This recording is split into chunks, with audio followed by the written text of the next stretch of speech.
Marcia Prince, IFBB Bikini Pro and Guest Berry Nutrition spokesmodel. And you are listening to the... All right, Alan, we're getting over our technical difficulties finally. Okay, deja vu. I'm back on the air. Yeah, so everyone just call in because now we can actually take the calls. You're listening to UCW Radio. In your face. If you try to remember, you will lose. Empty your mind. Be formless, shapeless, like water. All the fighters that ever set foot on this planet. I'm the only world champion, United States national champion. I'm a two-time national kata champion. I was never beaten in kata. Be proud of it. The Action Martial Arts Power Hour.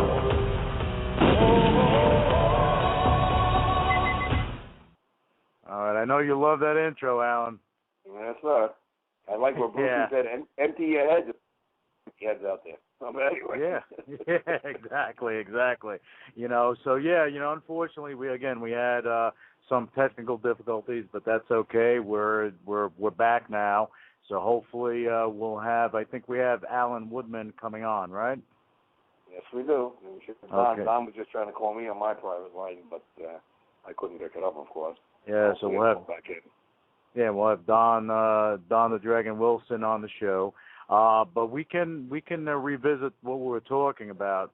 We were talking about PhDs in martial arts and how people think it's okay to draw up a piece of paper and take a picture of themselves and think they have the authority to designate someone as a doctor or put the PhD at the end of their name. It's ridiculous.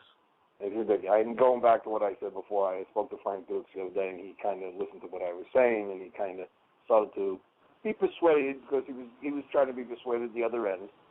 And I said, Frank, just ask a couple questions. Can you get a job with your PhD? No. Can you take any of the credits that you're supposed to have on that PhD and transfer it for another degree? No. Is your name registered on any PhD or doctoral list in this country? No, it's not. Well, then again, if you could prove one of those three things with me, then I'm wrong. Well, guess what? I'm not, because I've done all my investigation. And all these guys is the guys that have these supposed colleges that literally have it registered under a business, but they're not an accredited college. So their business can give away, it's a fake degree, but they can give a college degree from the name of the business, but not from an accredited college. So then we go again, guys. If that's important to be called a doctor, you got a real problem. Yeah, but if you want to become a doctor, why don't you go to medical school or become a psychiatrist or become a vet? I just spoke to a very nice girl the other day who's a psychologist. She's out of Maryland, actually, and me and her, we're going to be doing, she wants me to come. She has a talk show also. And I want to bring up some of these things, and we're actually going to talk about the mental status of these people that are doing this, because she said to me, she can give me lists of reasons why these people do it. And she goes, there are really some deep-rooted situations there besides ego. Because if they're proven wrong and keep on to argue the fact that they're a doctor or a PhD, there's something more deep-rooted there. And it has nothing to do with the ego at that point. But how can you even argue that point, Alan? How can anyone argue that point? And if how are they going to say, hey, I'm a doctor? How? What world? I mean, even in China, you're not a doctor. You go here, you're not a doctor. Where are your credentials from an accredited educational facility, a university, things of that nature? Then I'll go back to another thing I said, that some of these people have these doctorate degrees are sent to them by Pakistan or other countries, and they actually think because they're coming from other countries that these degrees are legal. Now, in that country, they may get away with it because the laws are very light. But and I know there have been tons of medical schools even in Mexico. And when people come here to this country, they still have to go back to the boards, the medical boards here, and be certified. Their degree means nothing until it's certified here in the U.S. You're 1,000% correct, because I know of actual doctors from Russia, from other countries, that come here And guess what? They're driving cabs because they can't practice here. They can't get a job. So how are you professing that you are a doctor of XYZ? You're not a doctor of martial arts. My God, if you were a doctor, you'd be healing the world. You'd have that magic touch. Touch somebody, boom, you're healed. You know, they don't have that. But Alan, we're actually we have your co-host on hold, so we're going to bring him on. Okay. Okay, Alan Woodman, you with us? Yes, sir. Steve Alan Goldberg. How you doing, brother? How are you? I'm glad you hang on there for a minute. I like the way your name, but you spell it wrong. That's okay, though, anyway. Okay, now I want you guys continue the show. You guys are hosting it, and I'm just going to follow the call. So you guys... Don Wilson is definitely trying to get in, so I'll see if you see an 818 number coming through. I'm pretty sure that he's on hold, so we can actually bring him on whenever you want. Anytime he's on, please bring him in. I don't want him to wait, okay? Anyway, okay. Alan, how are you? Hey. Mr. Woodman, how are you doing? Yes, I'm doing good, sir. I'm doing good. I'm just hanging in there, just waiting for, one of the special guests, Don the Dragon Wilson, to come on. I haven't seen him in years, and I've chatted with him a little bit online over the last year since I've been back, but just haven't been able to catch up with him. So yeah, Don's a great guy. Don and I became personal friends about 20 years ago, and a lot of people say they're friends with people, but Don and I are actually personal friends. Okay. And Alan, I'm going to interrupt you. I'm sorry. Alan and Alan. Oh my God, it's like a comedy show. Alan and Alan. We have Don. We have Don the Dragon Wilson, the legend, the man, the myth, coming on the show. So welcome him. Donnie. Hey, how's everybody going? How's it going? Good. How you feeling? I feel great. See you at the Dragon. Good. There you go. Yeah, sorry you couldn't get through before. We had some problems on the line here. Well, Don, we really don't want to get too much into what we're talking about, the titles and stuff, but I know we did talk, and you realize that, like you said to me, this is, you know where you stand with this stuff. It's really not legitimate and all. But guys are using these titles and also using, as we spoke about just today, we actually, folks are listening, we had a conversation because we almost did a whole radio show today, me and Don, just between ourselves. And we were talking about the MMA and the fighters and stuff like that. And some of these guys are going in, they're fighting 1-2 fights, and they're getting world championship belts. Going back to the same thing, it's almost like saying I'm a doctor, but here they are world champions of what? So, Don, you want to add in a little on that? Yeah, because here's what's happening. There is no real world champion in MMA, never has been. And if they do not change the way the sport is, there never will be a real world champion. What they have is the UFC champion. The King of the Cage champion, whatever the name of the event is, you can have a champion for that. You can give a title. But the only way to have a world championship in a sport is to have international competitions with usually thousands and thousands of competitors who, at a certain point, they're good enough to be what they call world rated in the top 10. And then those top 10 guys are the only ones that get a shot at the title. And when you get the title, you must defend it, according to the organization, against the top contenders of the world. Now, when you can hold a title like that for, let's say, 5 years, 6 years. No, that's how every other international sport does it. Then you've accomplished something when you can hold a world title in an international sport with, hundreds of thousands of competitors that only the top 10 are in position to try for the title, and you must defend it against them. Then you're a true champion. What we have, though, is just individual events and the champions of their events. There's no contenders. There's no international competitions to get in it. I believe there's only, at any one time, 100 competitors in the UFC. They've got them by contract. So you're not really a world champion. You're just a champion of a... you're an event champion. You're an event champion. It's like they have several karate tournaments that have these, world champion or national champion or USA champion, and those are really just the events. That's the name of the event. It doesn't actually make you the USA champion or North American champion. That's simply the name of the tournament. We could have a championship right now. We can say that Alan's radio show world champion. Oh, thank you. Yeah, I appreciate it. You'd have to make sure that you announce my title as, Dr. Woodman before I go into the ring. You understand that? Yes, of course. The sad thing about all the masters and grandmasters and doctors and PhDs that getting thrown around is the more of anything, and this is just a truism, the more of anything, the less value it has. Thank you. For example, if there are 10 million diamonds the size of, let's say, a marble, they're not worth that much. But if there's only 25 of them on the planet, diamonds lose their value. Then they're very valuable.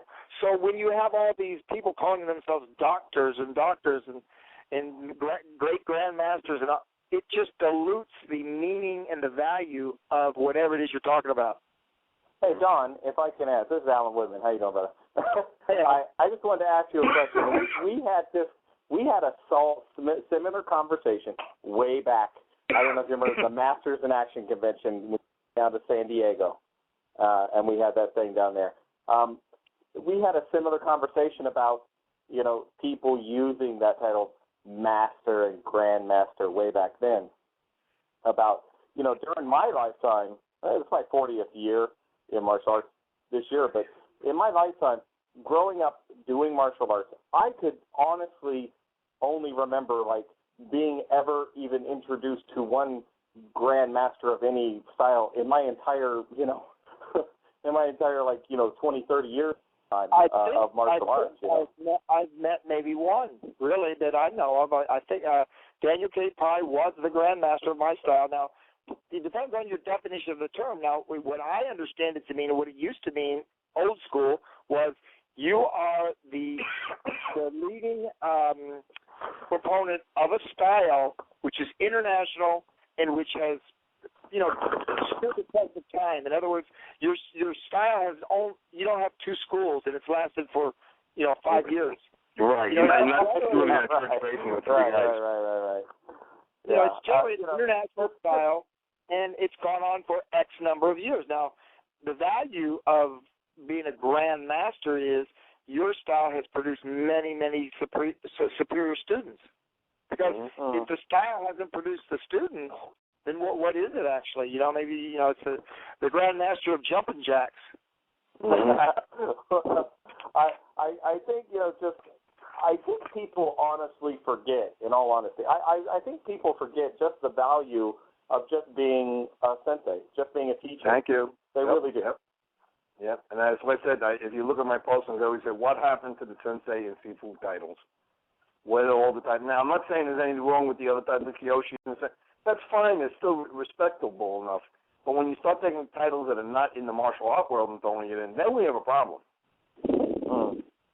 I got one guy who told me he had 8 PhDs. It's physically impossible to have that for this guy. Means. I don't know what these. I'm the doctor of martial arts. I don't. Well, titles are only as good as whoever grants them.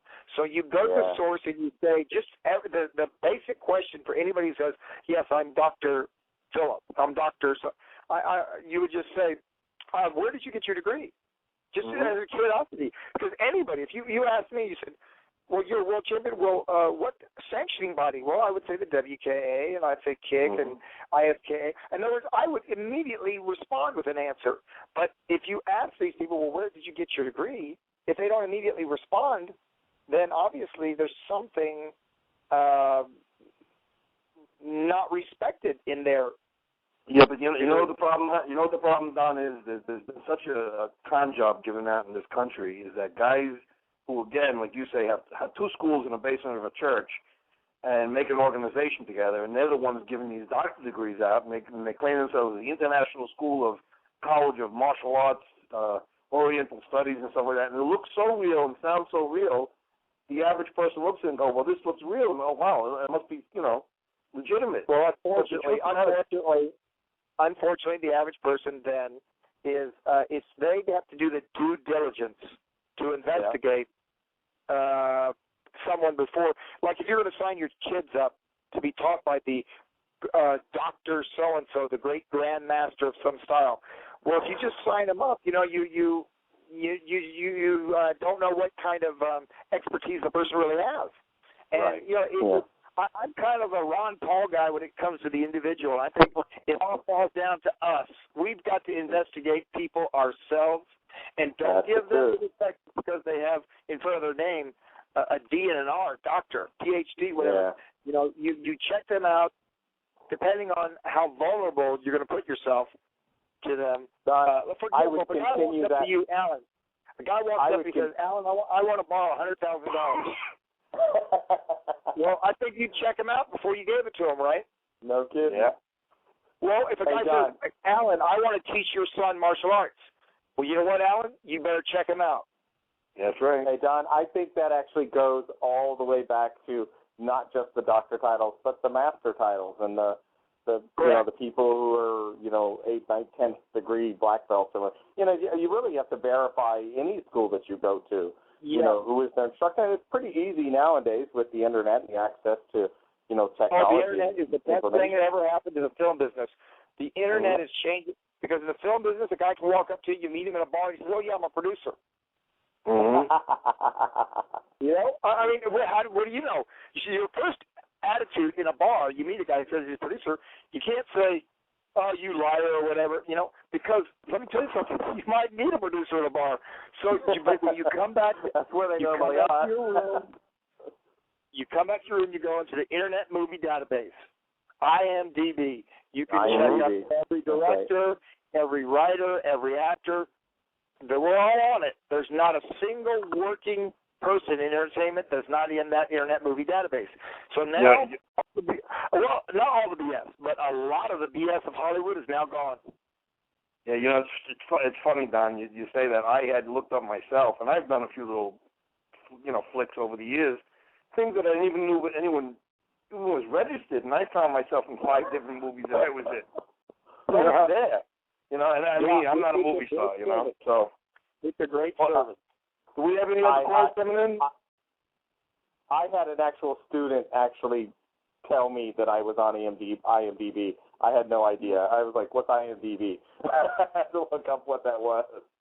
If you've ever been on a movie or TV, that's what basically is. It's any kind of filmed entertainment. Yeah. Well, it's great, the technology is great, and it's easy to verify people's claims nowadays. It really is. If people say, well, I'm, the 35th student of the, creator of the earth or whatever, you can always, there's got to be some technology out there that has that information down someplace. So, I can tell you a fact. I know my friend Don does 29 movies, and I know my friend Don has also been in the ring most of his life fighting. So we're never going to argue about Don's background, but most of these other guys out there can't prove that. So.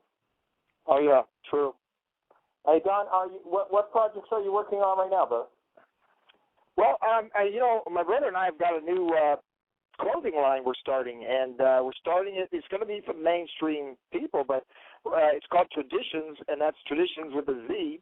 And we started off with T-shirts because T-shirts are a big selling item right now, and that's really what the new thing in my life is the clothing company Traditions. But the latest movie I did was White Tiger. We shot that in Thailand, January and February of this year.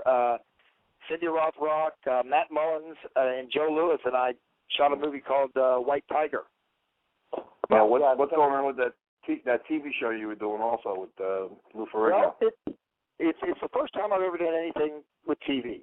But, Chuck Norris definitely showed us that you can be a martial art action guy and be successful on television because he had an 8-year run on CBS, the #1 show on Saturday night for 8 years.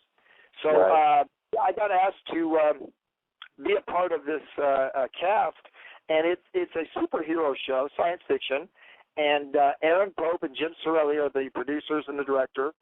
And it's my first time with TV. I'm pretty excited about it. It's Lou Ferrigno, Michael Dorn from Star Trek, Ed Asner, Peter Wilson from La Femme Nikita, and myself. The other cast members have had successful series.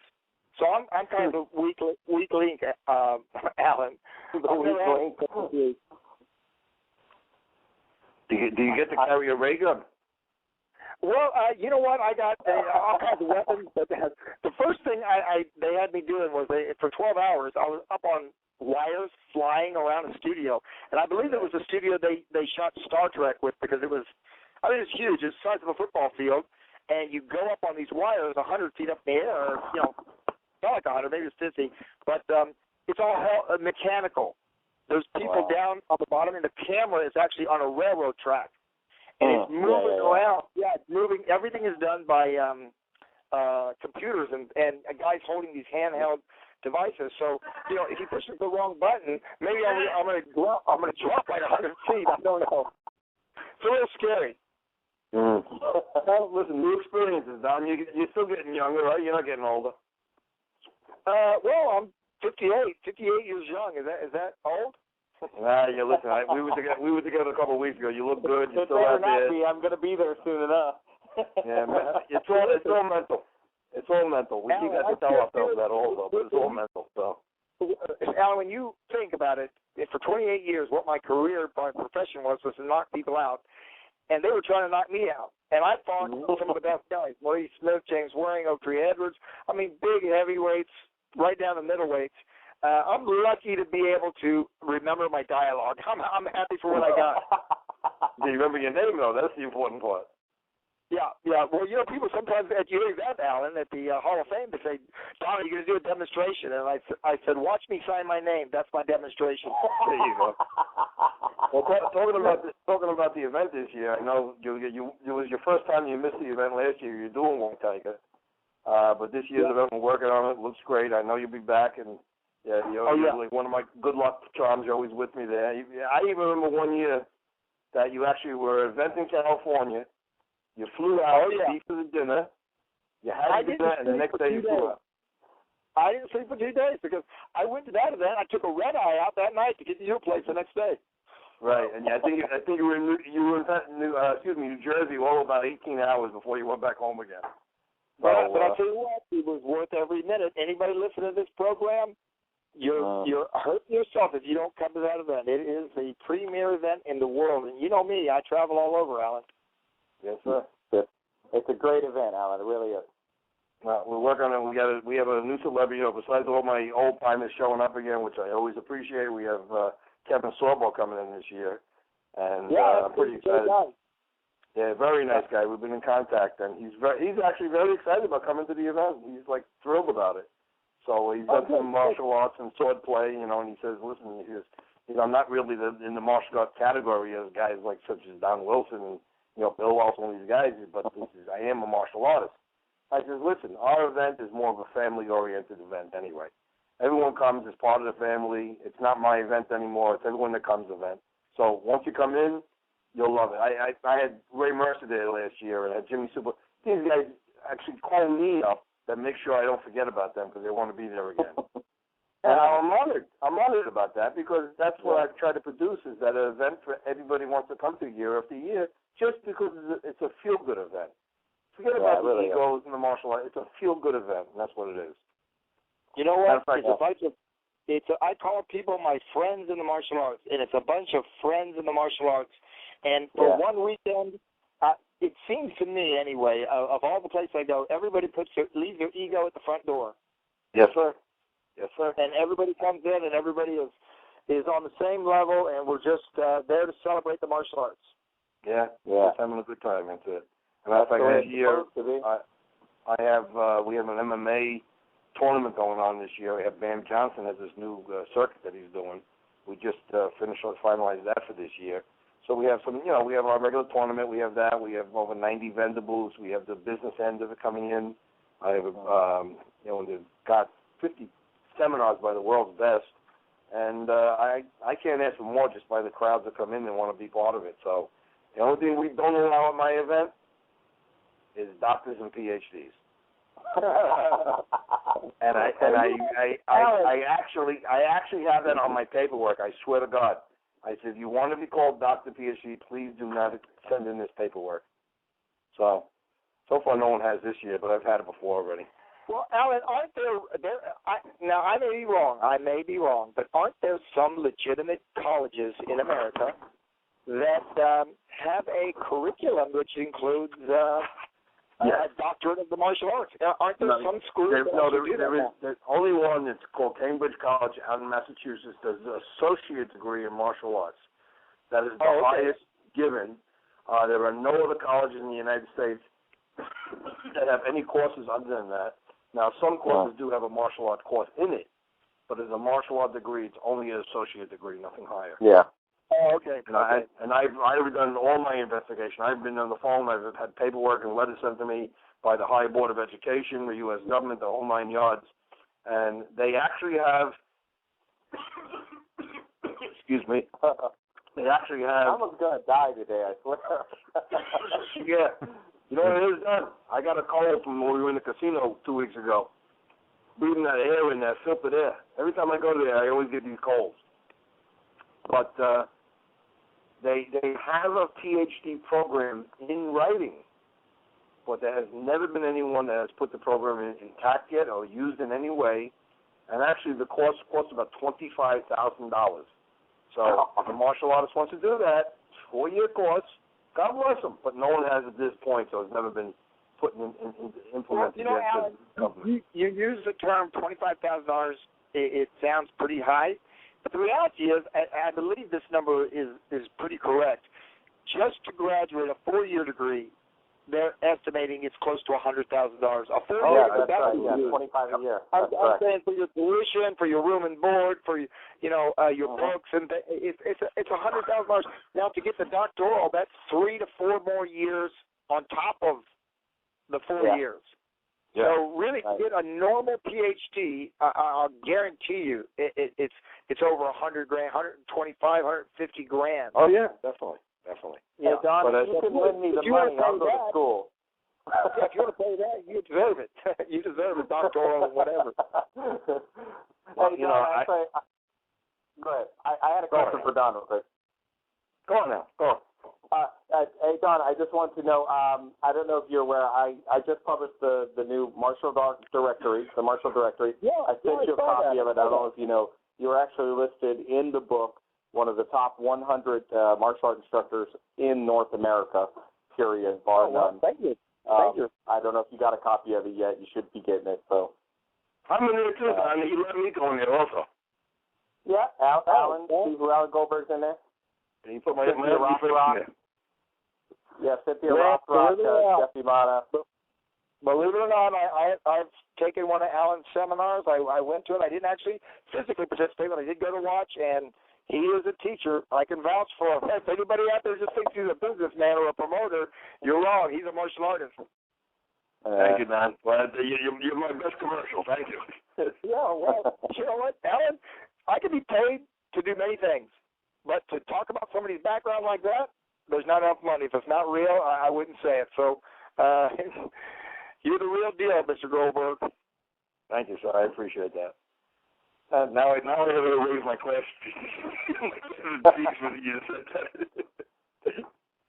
So, I have my little school here, and I've been doing it now over 25 years here, and I love what I do. So, it's not about the money with me. Unfortunately, sometimes I say to myself it should be, but, when you're brought up a certain way, you just leave it that way. But I do appreciate that.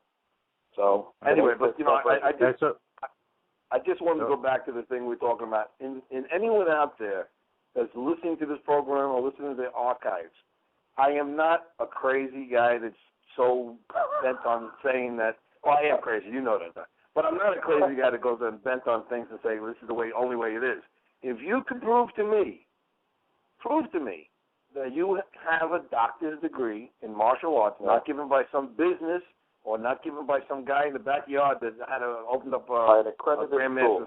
Yeah. Right. You show me accredited college, the U.S. government, and I will send you over 25 different documents that I have saying everything that I'm saying is true. If you could prove me different, I will make a whole show just on that. And Alan, we have Grandmaster Eamon on coming on the show. He wants to chime in. Yeah, sure. So, Harry Eamon. Yeah. Hello. You're with us on the Action Martial Arts Power Hour. You there, Gary? Hey, Don Wilson. How you doing, sir? Nobody has punched me in the head all day, so it's a good day. I thought your wife did though, Don. Great.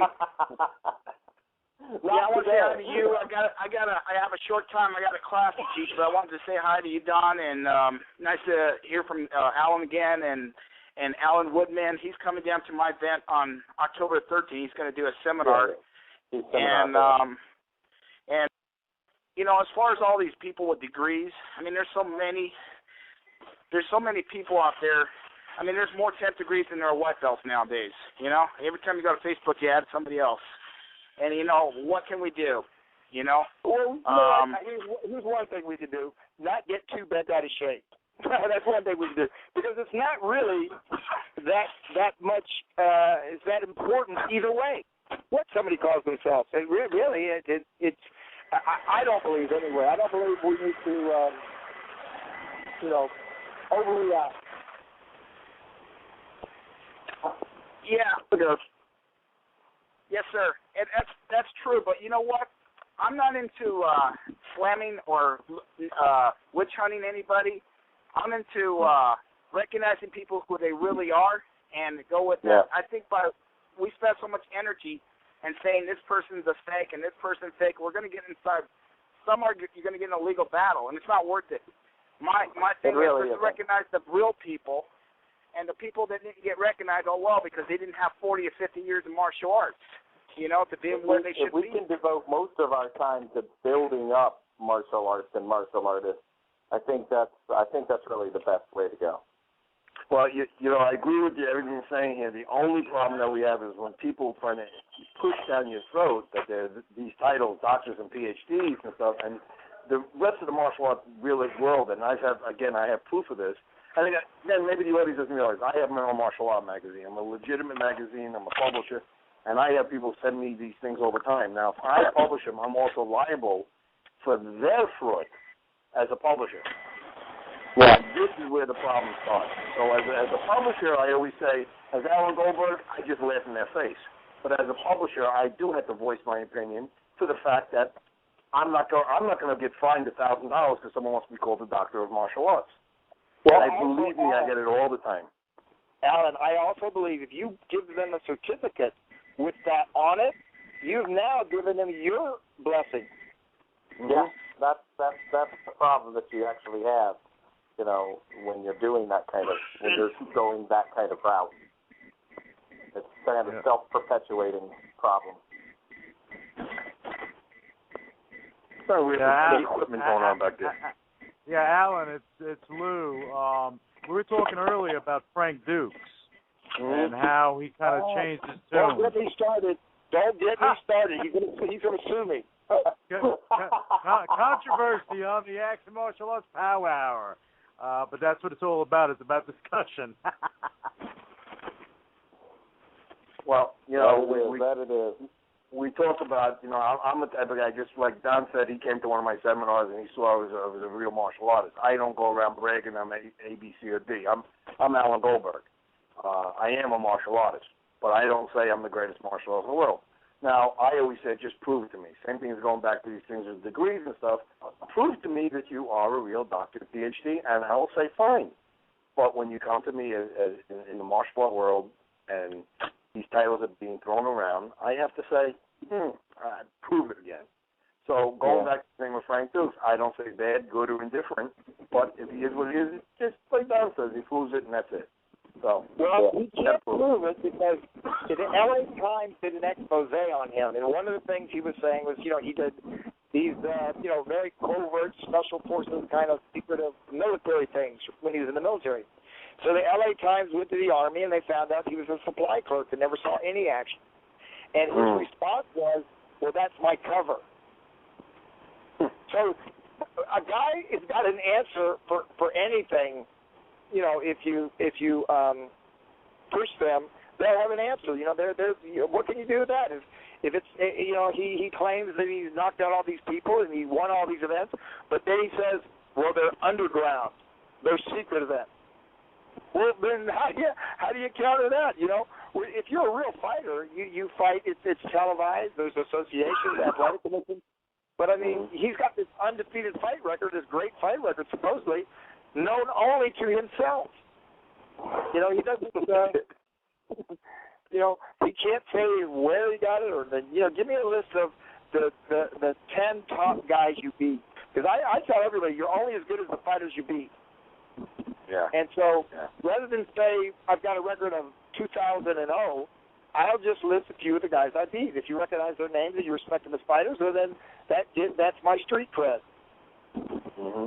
Well, there you go. Some secret underground things you can't check up on them, right? Secret underground fights, they don't list them in sports magazines or martial art magazines, or they're not sanctioned. So we cannot check up on Frank. I guess we'll all just take his word for his accomplishment. Well, he's one of those people that put stories out there, and good, bad, or indifferent, people kind of, flock to that. So, yeah. Yeah, I don't know if everything he says is absolutely a fact, or if everything he says is just made up. I don't know either way. I have no proof either way. But I'm just saying, if he has this tremendous underground fight record, he's the only one going around talking about it. All the other underground people, obviously, the underground competitors, they're obviously keeping to the code of not talking about it. Well, Don, I think you can agree with one thing. This is Lou. You can agree with one thing. It made a good movie. Oh, yeah. You know what? Let me tell you something. That movie, Bloodsport, launched my career as an actor. Because I did Blood Fist, which is just a complete rip-off of it, low-budget rip-off of it. And that's part of my movie career. 4, 5, 17, 18, 19, after. Bloodsport was great for me. I have no problem with anything Van Damme has ever done or Frank Dukes as movie makers. But let's just not confuse movie making and imaginary, situations.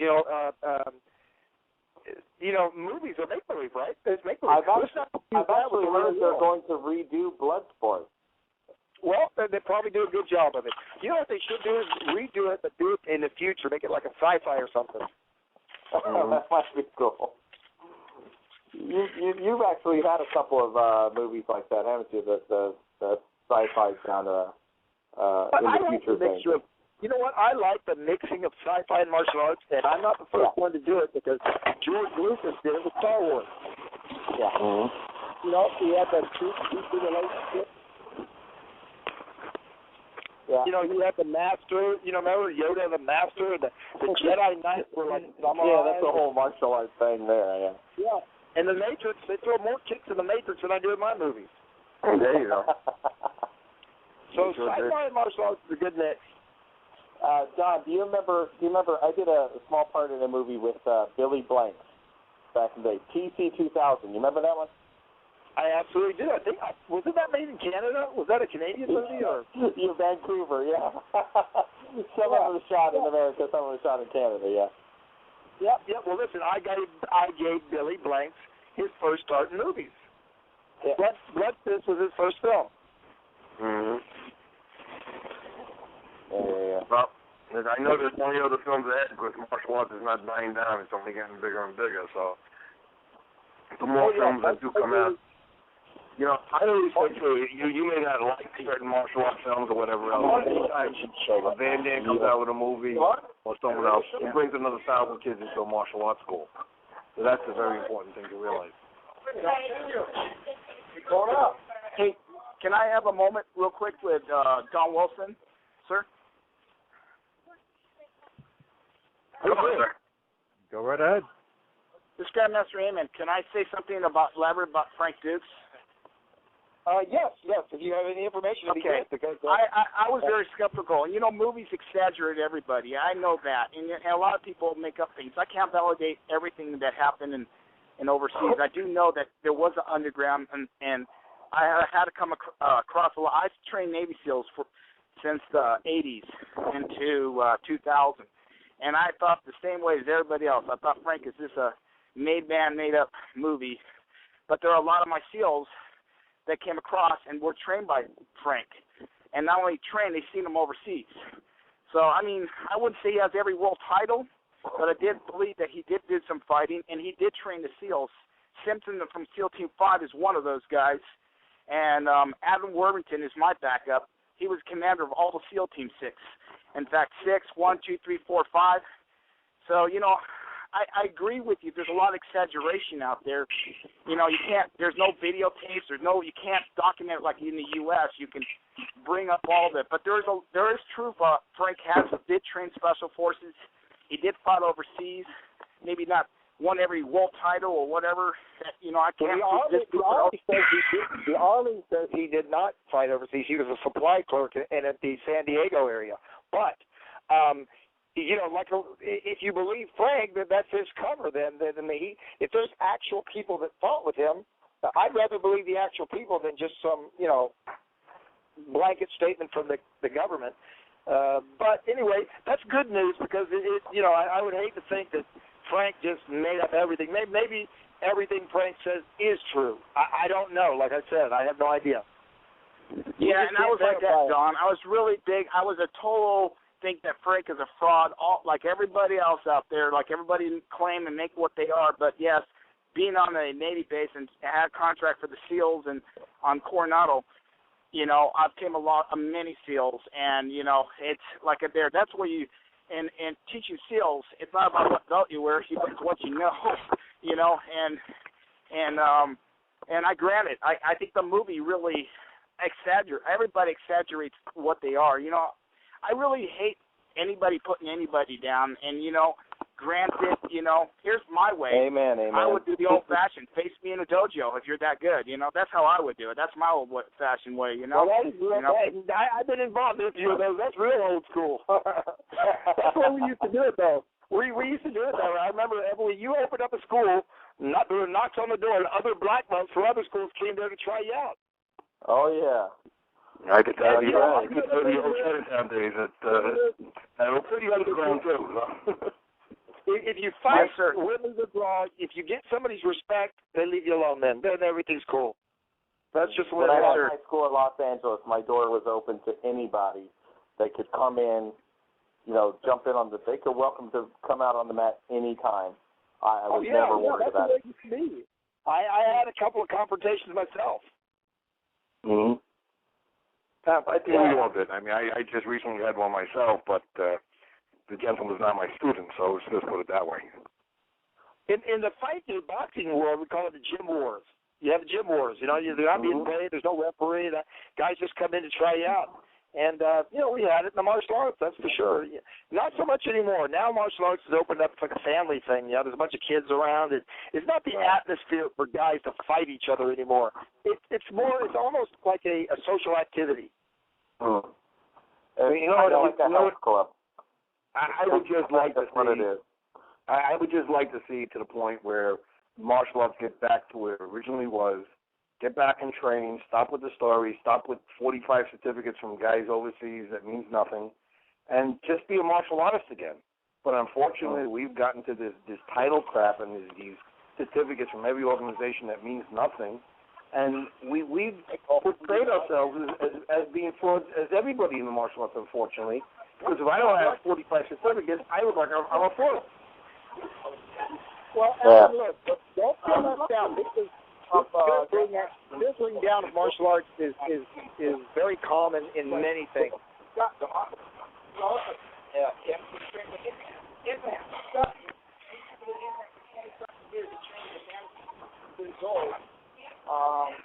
Are we losing Don here? But we have Alan and Alan. We're going to call it the Alan and Alan show. Yeah, I know we're losing Don Wilson. No, we can't lose Don. We need Don. We need Don on the show. Alan, I'm glad you have the same name because it's easy for me to remember. I'm talking to Alan. No matter who I'm talking to, I'm talking to Alan. Thank you. Yeah, but I'm going the right way out in the Don. That's the problem, so. Okay, well, Alan and Alan, I have a caller that wants to come on and actually ask you a question and ask a question of Don. Do we still have Don with us? Okay, so this is Tahari Cosell coming on. That's actor James Lee. Yep. Hello. Yes. How are you, sir? Hey, I am great. I'm great, Cecil Goldberg. Hoping everything is going well with you. It's always great to hear your voice. You know me, I just keep moving. Otherwise, I get stuck on my hand, so you know that. Yes, indeed. Yes, indeed. It sounds like we lost down a little bit there. Is that what happened? Yeah, I love it. Who are we talking to, sir? I'm sorry. I'm still with you. Oh, hey, Don. It's Tayari. How you doing, man? I'm doing good. It's a good day out here in California. I know that's right. Well, listen, I'm not going to take up much time. It's just that it's always good to hear your voice. I know that you're doing well. And just like Alan said, man, you're looking good. You're looking young and strong and fit. You're setting the example, man, for everybody to make sure that they keep training and working hard. That's the key, man. There is a fountain of youth. It's called keep working out. You better believe it. So we're going to see you this year at the Action Magazine Hall of Honors? Absolutely. Well, I'm looking forward to it. And, Alan, let me tell you, man, it was so great to see you up at the Warrior Camp. I'm looking forward to everything next year because, again, as everybody's already talked about, it is the event that you put on is not only first class. It is above that. It is just straight up premium. It is they say the Academy Awards of Martial Arts. You bring the best. They show up, and they all perform. And like Don said, the egos are left. We are all just friends, and we're getting together. What a great family reunion. Yeah. I think you're going to stick with the show. We're going to let you hang out for a little while. Oh, man, well, I appreciate that. I'm telling you, it's something. Say, by the way, I want to make sure you knew next year it's coming out. They did a PBS documentary with me and Ron Van Cleef in it as well. It's called the Black Kung Fu Experience. We just had the premiere at the Harlem Film Festival. And Don, Ron was just talking about that the other day, yesterday, I believe. Yeah, it went well, I heard. Oh, it absolutely fantastic. In fact, they're going to be doing the Hollywood Film Festival premiere. It's going to be at the end of October. So between now and then, whether it's through Facebook or something else, I'll make sure to get some information if you're out there and get a chance for you to come by and check it out and hang out a little bit. I'd love to, absolutely. I'll be there. If I'm in Los Angeles, don't forget me because I want to be there. You better believe it. Listen, fellas, I'm getting ready to go teach my class right now.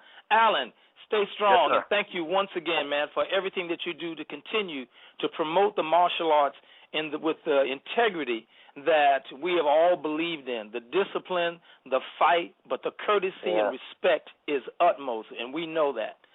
Thank you, sir. I Have a magnificent day, you all. Don, love you. Peace and blessings, you all. Peace. Thank you. Bye. Good. Great guy. Oh, we need more callers like that. My God. Yeah. Let me tell you, we just met up. He's going to be on my cover also on a couple issues also.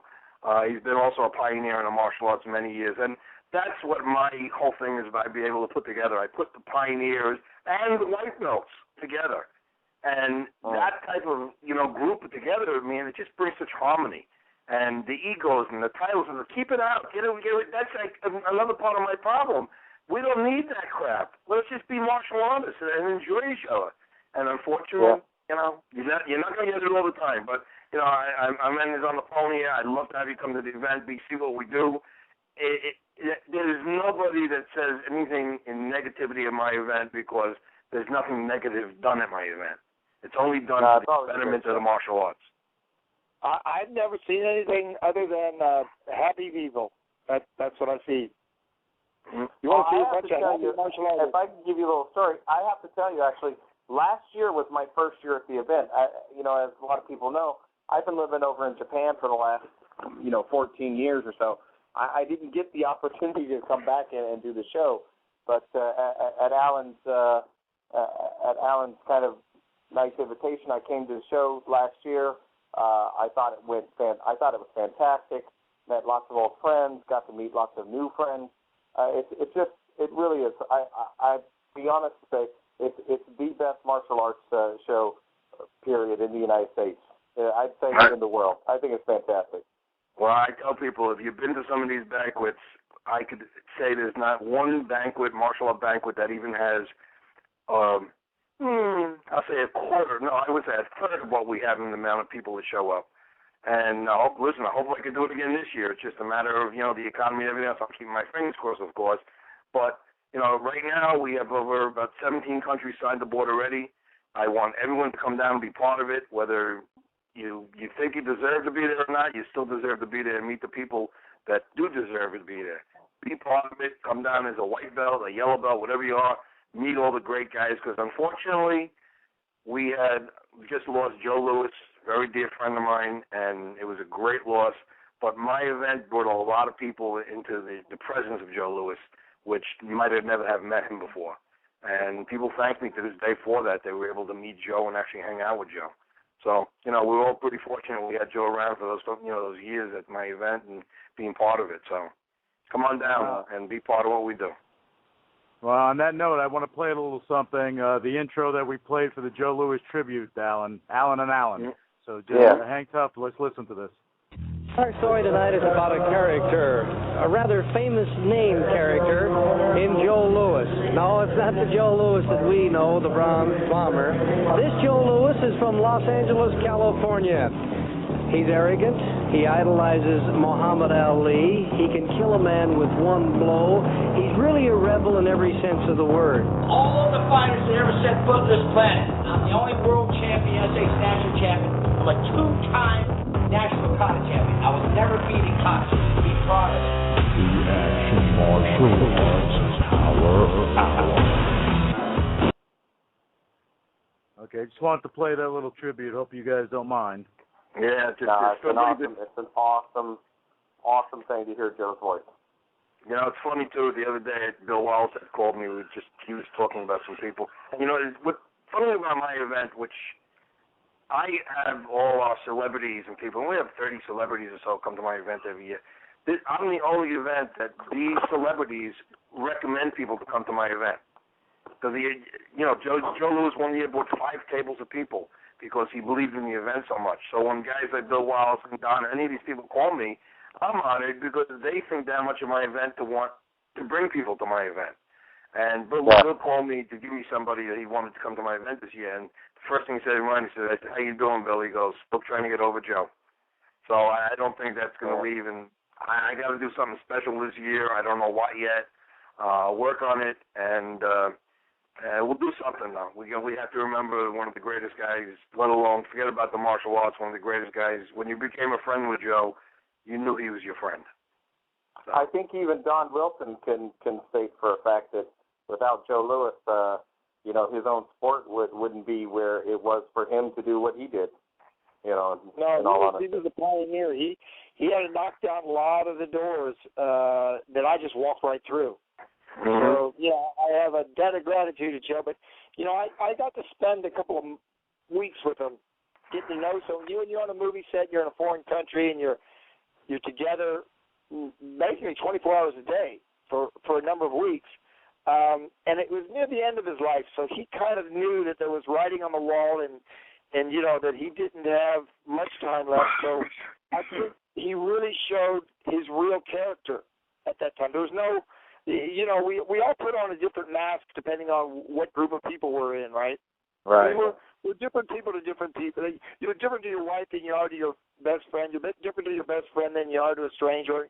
We're all different, but I think I saw the real Joe Louis, and the real Joe Louis is a great, generous. You know what? He should have been a comedian. That's the real Joe Louis. Funny guy. Every chance he got, he was laughing and smiling and making fun of somebody or something, and in a good way, though, in a positive way. And we just had fun. I mean, we had fun fighting the traffic in Bangkok. We had fun shooting a movie. We had fun everything, I have a video. I got a video that I took Joe Louis out for his 60th birthday, and I went out with me, Joe, and Oak Tree. And Joe and I both got Oak Tree drunk while we filmed this. And let me tell you something. Joe Louis was literally on his knees crying, listening to Oak Tree.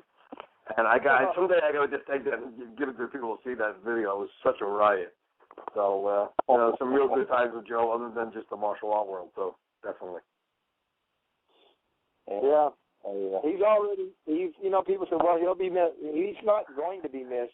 He was missed the moment he was gone. Yeah. Terrible. listen, that's why, it's life. It's the ebb and flow of life. Everybody who's ever breathed the breath of air, we all, and I think you, me, Alan, you, and the other Alan, both Alans and me, we'll be the only three people that live forever. But everybody else has to face death eventually. There you go. Sorry for the listeners, but we'll be the only three. But it's just part of life, and we've got to accept it. Just like Joe seemed to me, he accepted it. Yeah, he did. Kind of towards the end, he knew what was going on, and we spoke actually 2 weeks before he was towards his end, and he said something to me which really, to this day, I still think about it. He got on the phone, he's Woodville, and he got on the phone and he just said to me, Alan, I just want to thank you for everything you ever done for me. And just to hear Joe Louis say that was a total shock. And it was hard. It was a hard, tearjerker, if you want to say. He said it for a reason, Alan. He said it for a reason. I'm not going to give you my goodbye right now, Alan, okay? Because I think I got a long time to go. Yeah, I hope you do, my friend. I'm not going to thank you for everything, but, I appreciate it, but you're not going to get my big thank you just yet. Yeah, okay, my man. I'm not looking forward to that. Let's just put it that way. Okay, but I think that's what Joe was doing. That's what he was doing. He knew, and that's just the kind of guy he was, though. Yeah. That's a shame. Well, that's why it's something that he had that, physical fitness had nothing to do about it. It was just an internal thing. But even Joe at his age, he was 68 years old almost, and he was still in phenomenal shape until, this really hit him and took him down. So, he was a great human being, and he could fight. And he could fight. It's like Muhammad Ali. Muhammad Ali was the greatest, and he could box. Mm-hmm. The sum of what Joe represented was not just his martial arts fighting abilities or his teaching abilities. It was his humanity. Yeah, he definitely was. And something too. People hear Joe's name. Unfortunately, it's up to us to keep that name alive, because the new kids that are coming up in the martial art world don't know it. And I think it's important that every school we have to have a hero. Why not Joe Louis? Hey, guys, he's in the martial director. I heard a guy who was talking, and he said he went to a karate school or martial arts school and it said Bruce Lee's name, and the kids didn't know who he was. Really? I heard of it. Yeah, so, it happens. It happens, but we got to do our best to, keep the image of Joe Louis and his reputation and the public persona of Joe alive. Anyway, we were lucky enough to actually know him as a human being. The rest of the people will never do it.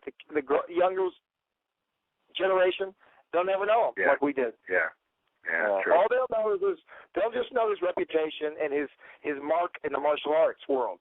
But we actually knew him, and that we cannot, unfortunately for everybody else, we can't give that to anybody.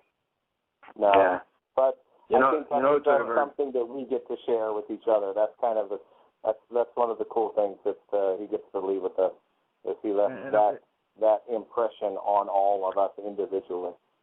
And if I can chime in on this, I think that with the younger generation, they're seeing UFC, they're seeing MMA, and I think that you have a lot of them that aren't understanding the true martial arts. Martial arts is the basis of MMA, and they're not being taught that. I think they're missing something.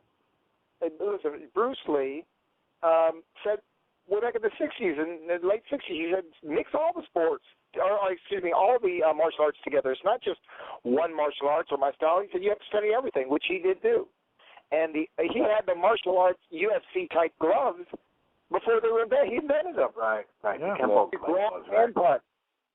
And he didn't knock Sammo Hung out in Enter the Dragon. He submitted him in the opening scene.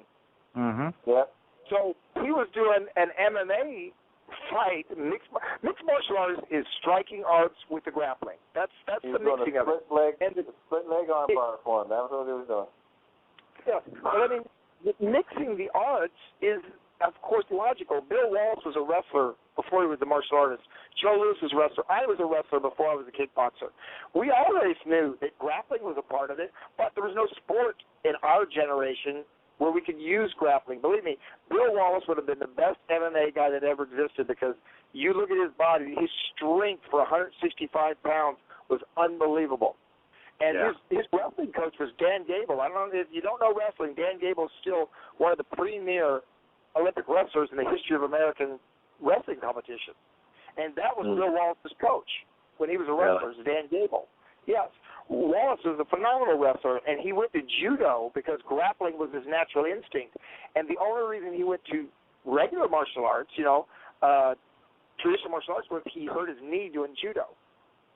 So he had to quit the judo, and he went to I don't know what his first art was, but I know he went to some traditional Japanese style, I believe. But anyway, or it might have been Kung Fu. Yeah, excuse me, Taekwondo type. But maybe he was Tang Soo Do. He was involved. Tang Soo Do. Okay, right. Because of his kicks. But the point is, we were all grapplers before we were ever doing the sport of kickboxing. All three of us, wrestlers. Way before. Hey, I was doing it too here. We called it concrete wrestling here in Brooklyn. Well, I wouldn't want to wrestle in concrete. No, just concrete. Yeah, well, I wouldn't want to wrestle in concrete, but Bruce Lee used to say his most dangerous technique was his eye jab. Now, if your eye jab's your most dangerous technique, why would you want to get on the ground and roll around and wrestle with it? Because you're going to be ripping your eyes out. They're like a grape. We got to be able to grapple, and that's important. And the MMA guys have learned to add grappling to the striking, but you still need to perfect your striking abilities with the knees, the elbows. It's all part of martial arts. I love the sport of the MMA, but it's still not a martial art. MMA is still a sport. And I think that's what kills me too, because I've come across people and I ask them, well, what are you, what are you doing? How are you training? Well, I'm training MMA. So what are you training? Well, what's your martial arts background? I'm training MMA. They just go in there and 3-4 months and then they're in a cage fight. So I don't get it. Well, let me explain something to you. Now, there's no MMA guy that's going to argue with this.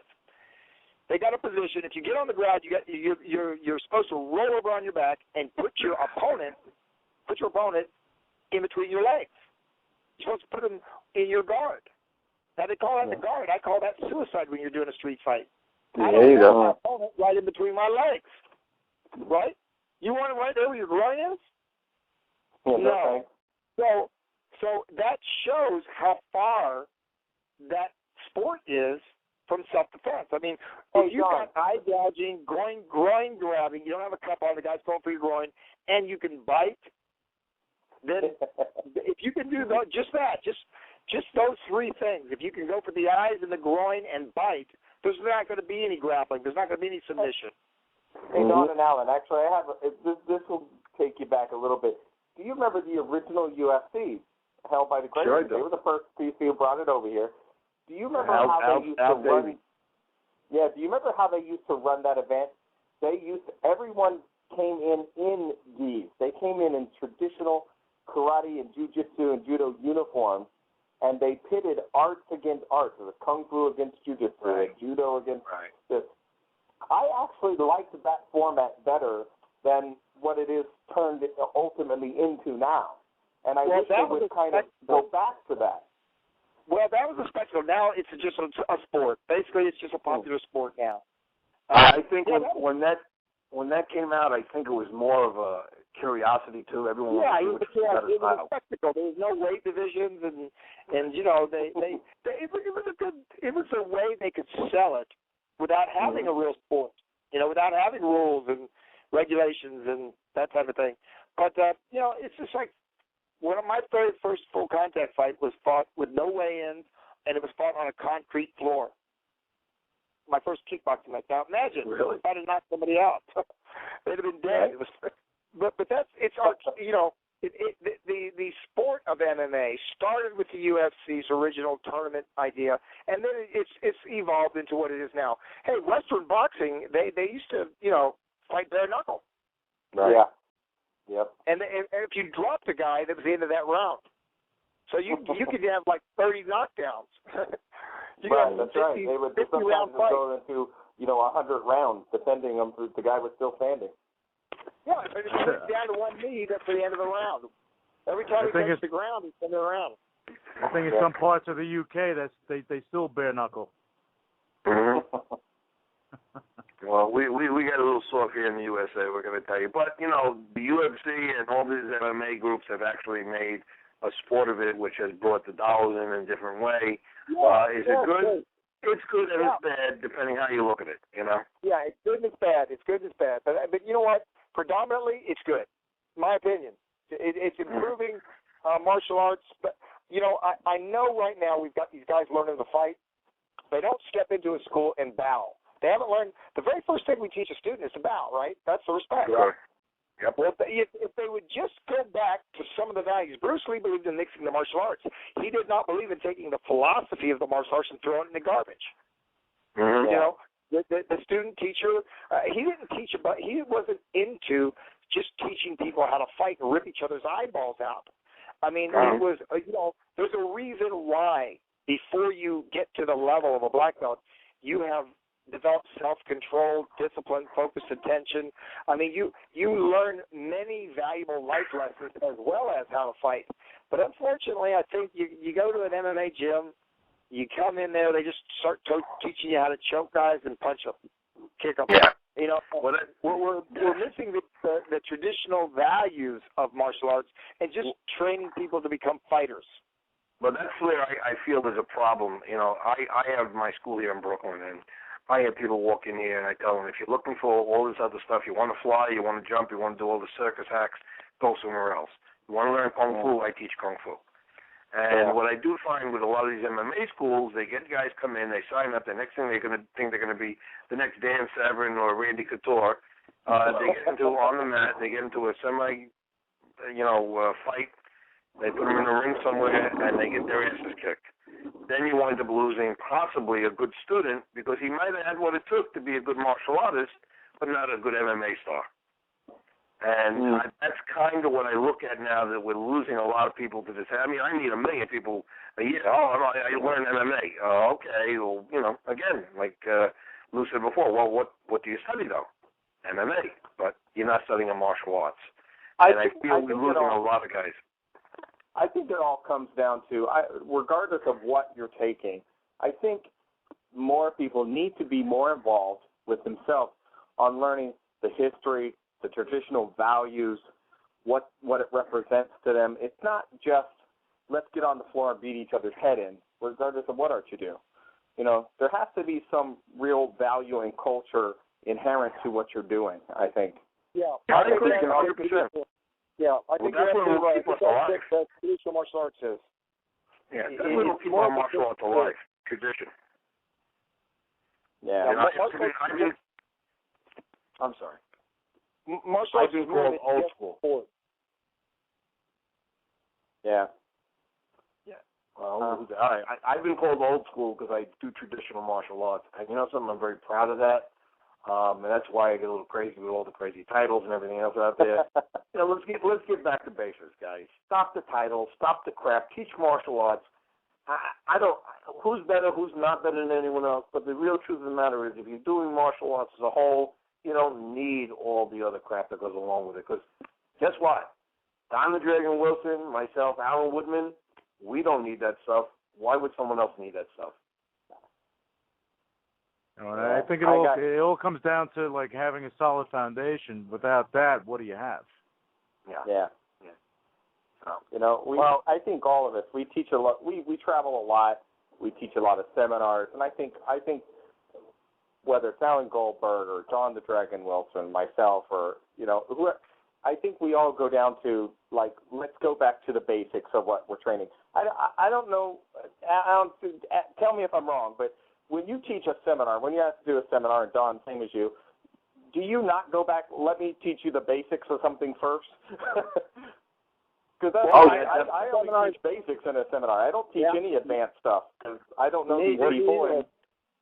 The truth of the matter is, and I've been to a couple of Don seminars too, it's all about basics because the fancy stuff, you're going to take beginners and bring them through that stuff and lose them. And then they're confused and not impressed with you at all because you kind of gave them stuff they couldn't do anyway. Right? So, and you don't want to hurt. And the thing is you got to build their foundation. I think that's where some teachers get lost. where they feel like, to keep students interested, I've got to show them all this really cool stuff, spin kicks and all this, fancy, I'm going to twist them and turn them and then throw them. And it's like, but you need to work on your really fundamental basics, your stances, your body placement, your positions, your basic punch. Just a basic front punch sometimes I think people still haven't gotten right. And, they're higher up in the food chain than most. So, ironically, I won't do a seminar myself unless I get at least 2 hours or 3 hours to do a seminar, because I feel in a short amount of time you wind up losing people in any type of, intelligent manner. Even the night that Don came to my seminar, I have a school out in California Don came to. I mean, I poor Don sat there 3 hours. We were sort of about to eat, but we wound up sitting for 3 hours doing the seminar with me. So it was all good anyway. But if you don't have enough time to teach people, you kind of lose them also. And the quick fix doesn't work. It just doesn't work. No. Okay, well, what I want to do, guys, if I can just play I want to play your commercial, Alan, because I think we need to.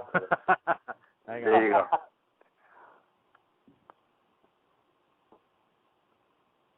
Audience, say it with me. Legendary. It's going to be legendary. It's going to be legendary. It's going to be legendary. It's going to be legendary.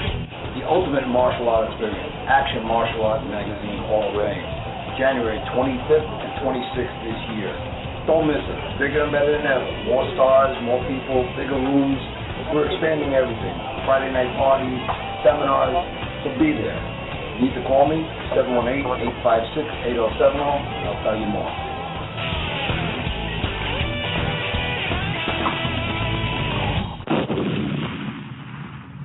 And we're back. There we go. Hey, Alan, I'm going to have to take off, but I just want to say thanks for the opportunity to be on your show. I appreciate it. I hope I can. I'll check it out later. But Alan and Alan, it's been fun. You guys have a good night, and I'll talk to you later, Alan. Let's talk tomorrow about the interview, all right?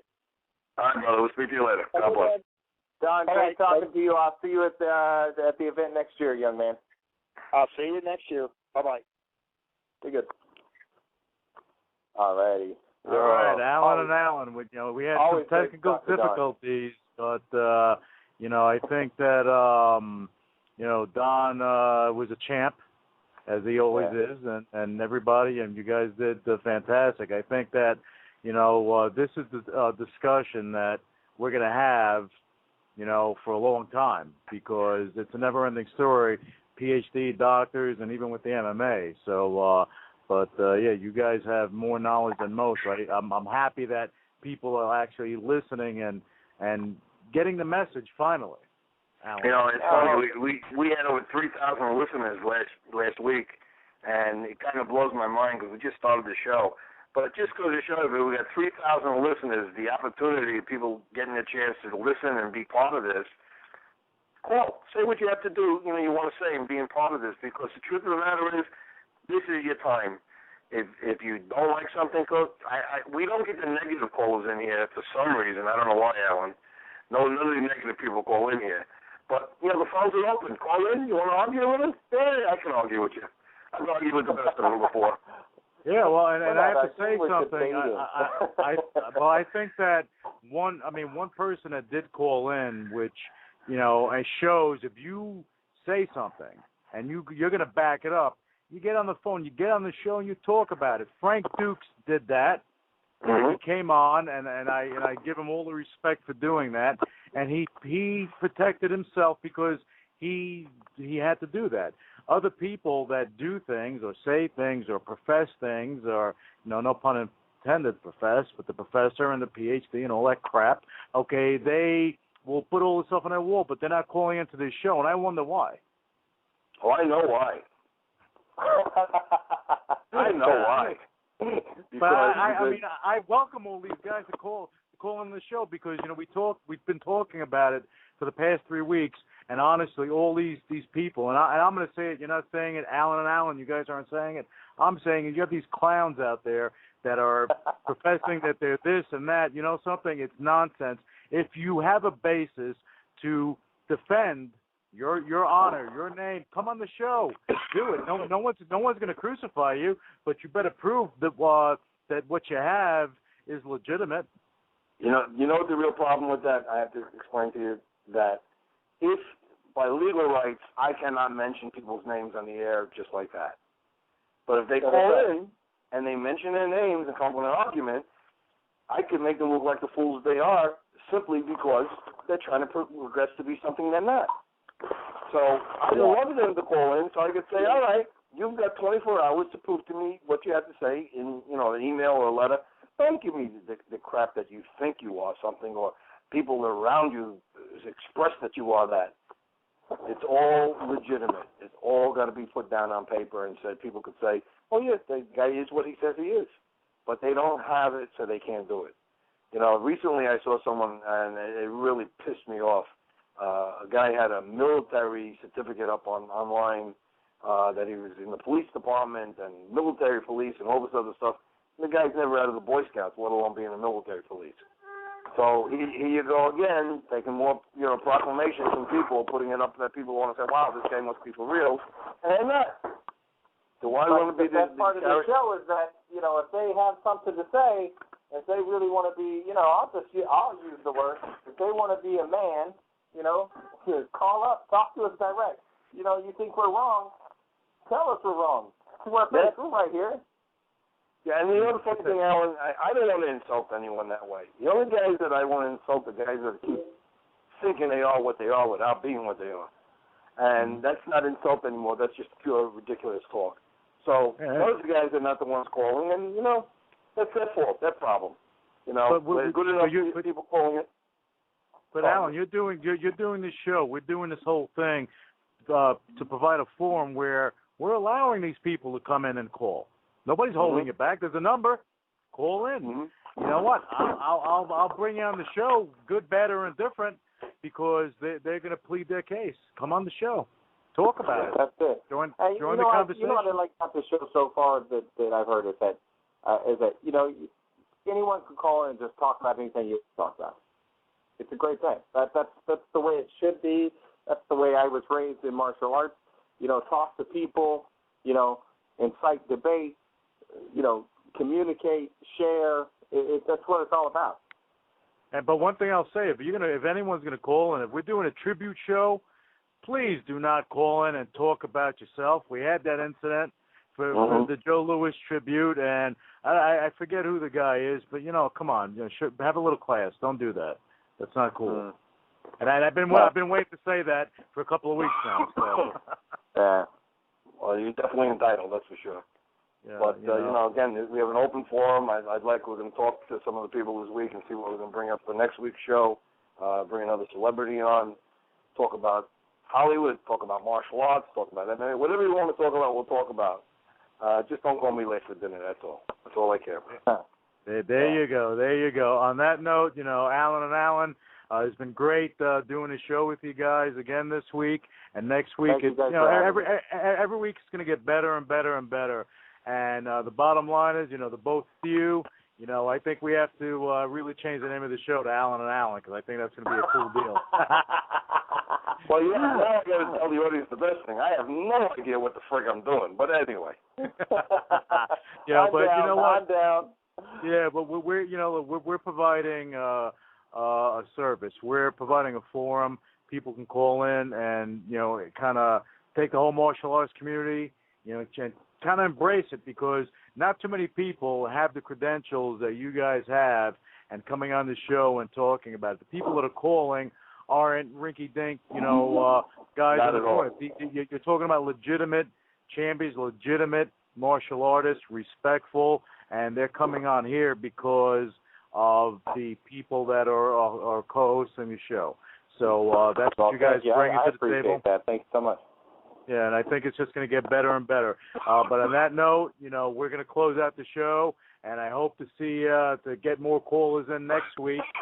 We apologize for the technical difficulties out of my control, out of everyone's control, but we bounced back, which is pretty cool. Okay, on that note, we're going to leave off, and we'll catch you guys next week. God bless Thanks for everything. Alan, talk to you soon. Louis, thank you very much again. You got it. You're listening to UCW Radio, in your face. If you try to remember, you will lose. Empty your mind. Be formless, shapeless, like water. All of the fighters that ever set foot on this planet, I'm the only world champion, USA national champion. I'm a two-time national kata champion. I was never beaten kata. Be proud of it. The Action Martial Arts Power Hour.